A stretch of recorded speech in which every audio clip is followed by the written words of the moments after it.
Trelawny here from Blaq Productions. We have DJ Blaq with us, and we have the lovely Jazmin from Events by Leslie. So, what's going on, girl? Oh, wedding season, just, busy as a bee. Even in the summertime, right? Yes, even if we don't have as many events, there's still, the paperwork and all the behind the closed doors stuff to deal with. Absolutely. So tell us a little bit about what you do.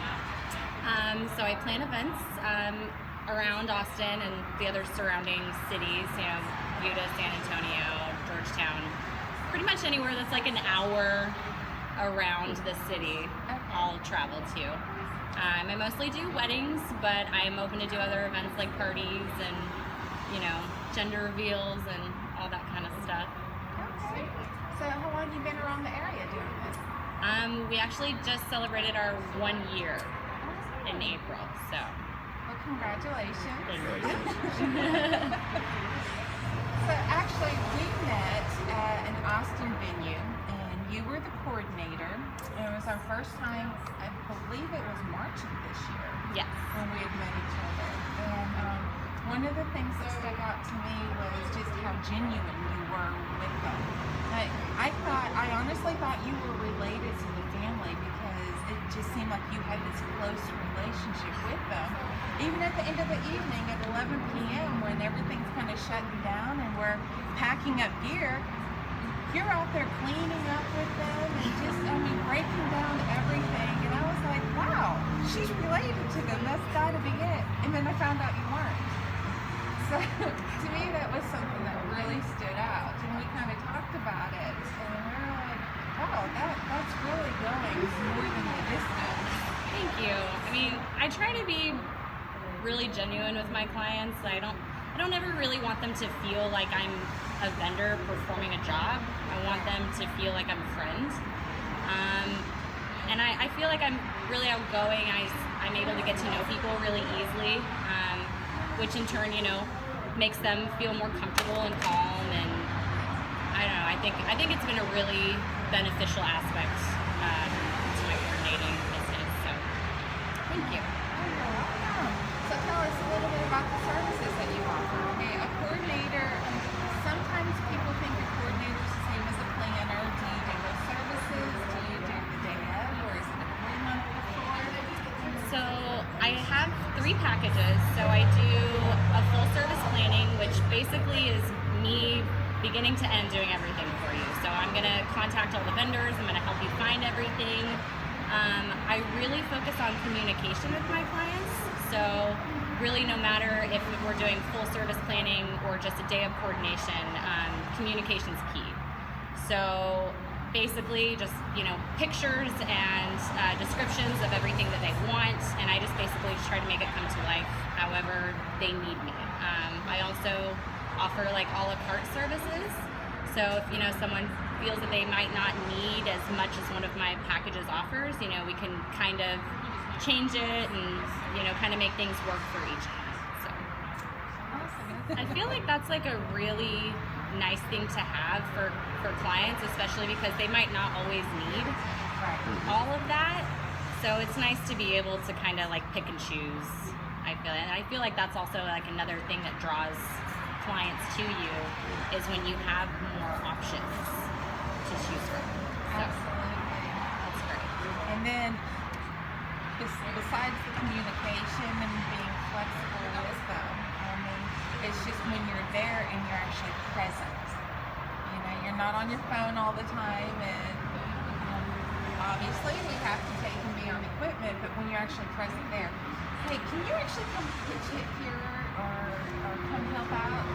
And then we're helping you. It's just always doing that extra little thing and not trying to stay in that box and just saying, okay, I'm here with you. How can I help?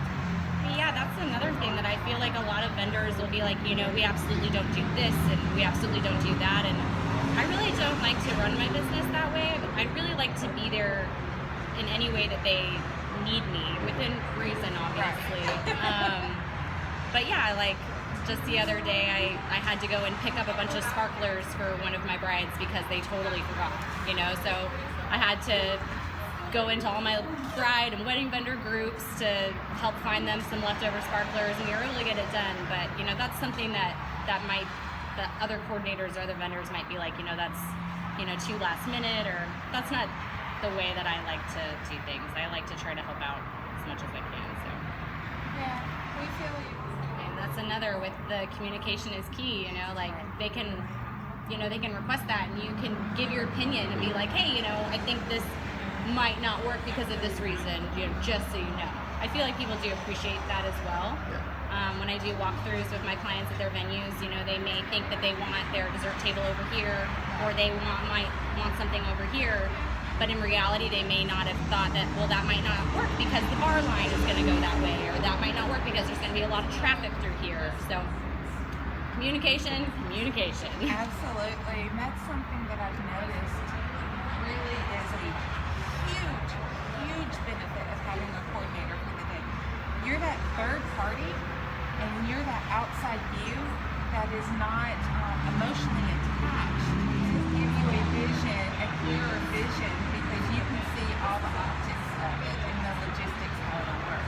Yeah. So, that is, every time we talk to a couple, or even because we do a lot of events that are non-weddings, anybody we're talking to, do you have a coordinator for your events? Who's your planner?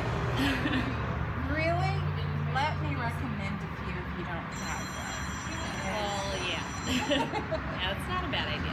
No, because it's just, they should be concentrated on the logistics on the day of. That's where you come in. You are that magic wand, and you make everything better, and we work together, and you work with the videographer and the photographer, and you keep us all on top. Well, it's also something that you don't really think about when you are like a DIY couple and you are planning your wedding on your own. Is you think, I don't need a planner, like I'm doing this all by myself, but there's so many things that you don't think of that you need on the day that you might not necessarily think of yourself. Like, for instance, when I got married, before I was a coordinator, I had a lovely coordinator from Abby Cole Hillis Events, Hannah. Hi, Hannah.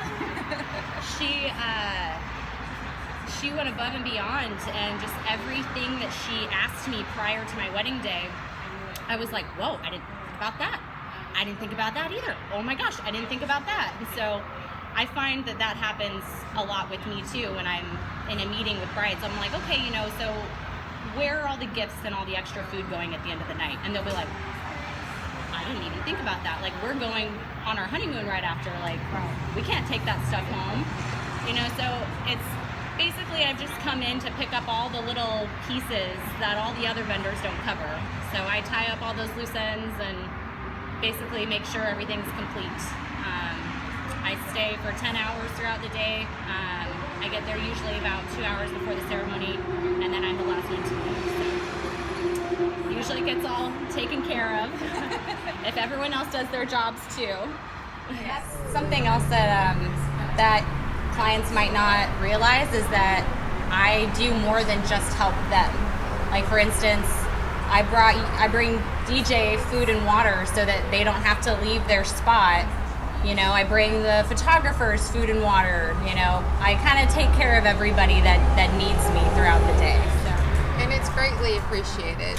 I'll tell you, from us, from Grooveline, thank you, and on behalf of the others, if they've not said it, thank you, because it is when you come in with your lean team and we're all trying to stay our lane, sometimes you even forget to eat. Sometimes you forget, my throat feels this way because I'm really thirsty, or it's the little things because you're so busy trying to take care of others. And so thank you. No problem. So what's the best way to get a hold of you? Is it, do you text? Is it by phone? Is it email? What is the best way to find Jazmin? I feel like email is probably the easiest way, or text messages for the clients, who have my personal phone number. I make that available to all of my clients to make communication really easy.